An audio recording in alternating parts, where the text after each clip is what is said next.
É possível uma pessoa que já teve Covid-19 ser contaminada novamente? Alguns casos raros que estão sendo investigados em vários países, inclusive no Brasil, sugerem que sim.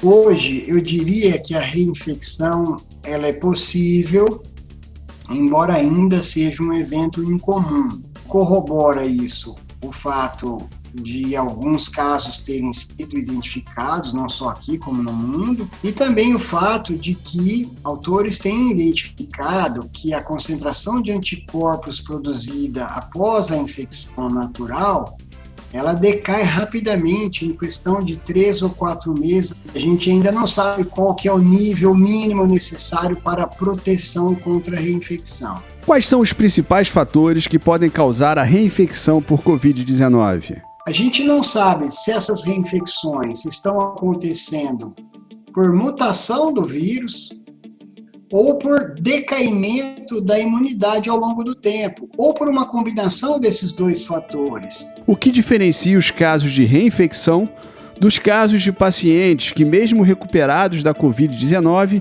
continuam a testar positivo para a doença? Mesmo após a resolução do quadro clínico da infecção pela Covid, o exame do nariz, o PCR colhido no nariz, ele pode persistir positivo por algumas semanas, sem que isso signifique necessariamente que a pessoa está transmitindo a doença ou persiste doente. O que acontece nesses casos é que o material genético do vírus, resíduos desse material genético, vão sendo eliminados pelas secreções respiratórias paulatinamente, devagarzinho, ao longo de semanas após a infecção.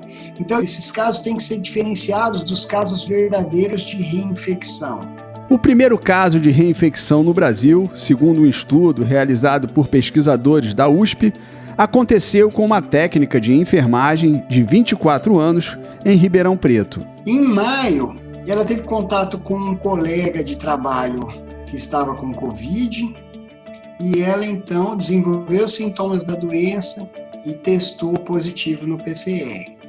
Teve um quadro muito leve da doença, curou-se espontaneamente, voltou a trabalhar, passou mais de um mês normal, assintomática, quando no final do mês de junho, um parente dela, familiar da mesma casa, adoeceu de Covid. Ela, a princípio, duvidou que pudesse ter pego uma segunda vez, mas ela começou a desenvolver sintomas típicos da doença, inclusive perda do olfato, perda do paladar, que ela não tinha tido na primeira vez, e testou novamente positivo.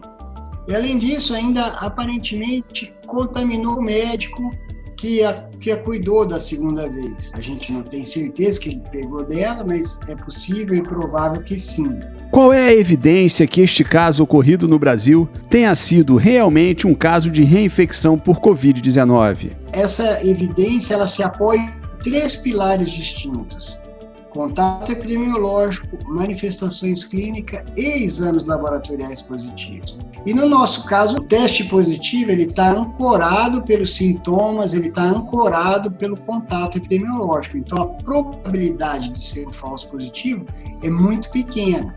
Em ciência, a gente não produz provas definitivas, nós produzimos evidências. E no nosso caso, todas as evidências apontam para que o paciente realmente tenha tido reinfecção por Covid. Qual é a importância dos estudos sobre a reinfecção por Covid-19? Em primeiro lugar, na descrição da história natural de uma doença nova, no entendimento que a ciência tem de como o organismo responde e reage a esse vírus, mas ele também serve para estimular a busca por vacinas mais efetivas. Mesmo considerando que os casos de reinfecção por Covid-19 são raros, as pessoas que já tiveram a doença devem continuar adotando medidas de proteção. Nesse momento, a gente acredita que seja razoável propor que as pessoas que já tiveram a infecção persistam adotando medidas preventivas, persistam usando máscaras, persistam praticando a higiene de mãos, as medidas de distanciamento social, para evitar uma possível reinfecção. Eu acho que que isso, nesse momento, é válido recomendar.